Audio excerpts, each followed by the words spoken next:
কুষ্টিয়ার খোকসায় ও কুমারখালীতে বেড়েছে সরিষার আবাদ। রোগবালাই না থাকায় উৎপাদন খরচও একেবারে কম।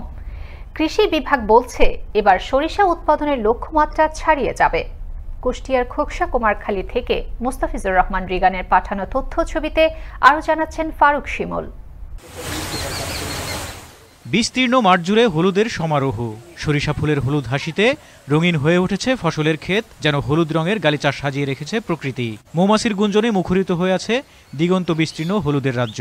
বাম্পার ফলনের হাতছানিতে কৃষকের চোখে মুখে স্বস্তির অভিব্যক্তি। এমন দৃশ্যের অবতরণ ঘটেছে কুষ্টিয়ার খোকসা উপজেলায়। আর কয়েকদিন পর ঘরে উঠবে ফসল। অন্যান্য ফসলের তুলনায় উৎপাদন খরচ কম হওয়ায় এবং বাজারে ভালো দাম পাওয়ায় গত কয়েক বছর ধরে সরিষা চাষে ঝুঁকছেন কৃষকরা। আমন চাষের পর মাঠ আমাদের 2 মাস মতো পড়ে থাকে। আমরা কৃষি অপারেটরের সাহায্যে সাহায্যে আমরা এই শস্য 2700 বিঘে শস্য আবাদ করেছি। আমাদের আবার আগামীতে খুব ইচ্ছা আছে যে 1200 বিঘে সম্পত্তি শস্য আবাদ করবো। ফাঁকা জমি পড়ে থাকে, আমরা সরিষা আবাদ করি। আবাদ করে আমরা আবার লাভবান হই। ব্লক অফিসাররা এসে আমাদের পরামর্শ দেয়, আমরা সেই পরামর্শক্রমেই আমাদের মাঠে আমরা যে পরিমাণ শস্য আবাদ করছি। এদিকে অধিক ফলনের জন্য কৃষকদের মাঠ পর্যায়ে পরামর্শ দিচ্ছে উপজেলা কৃষি অধিদপ্তর।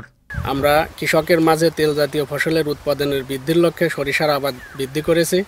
এখানে 750 বিঘার মতো সরিষার আবাদ হয়েছে এবং রোপা আমন এবং বড়োর মাঝখানে যে দীর্ঘ সময়টা মাঠে পড়ে থাকে এবং আগাছায় ভরপুর হয়ে যায়, এখানে এখন সরিষার আবাদ হচ্ছে। সরিষা আবাদের ফলে এখানে মাঠে আগাছা যেমন নিয়ন্ত্রণ হচ্ছে, অন্যদিকে কৃষকরা আর্থিকভাবে লাভবান হচ্ছে। ভোজ্য তেলের ঘাটতি কমানোর চ্যালেঞ্জ মোকাবেলায় খোকসায় আগাম ও উন্নত জাতের সরিষা উৎপাদনের কার্যক্রম গতিশীল হয়েছে বলে মনে করছেন সংশ্লিষ্টরা।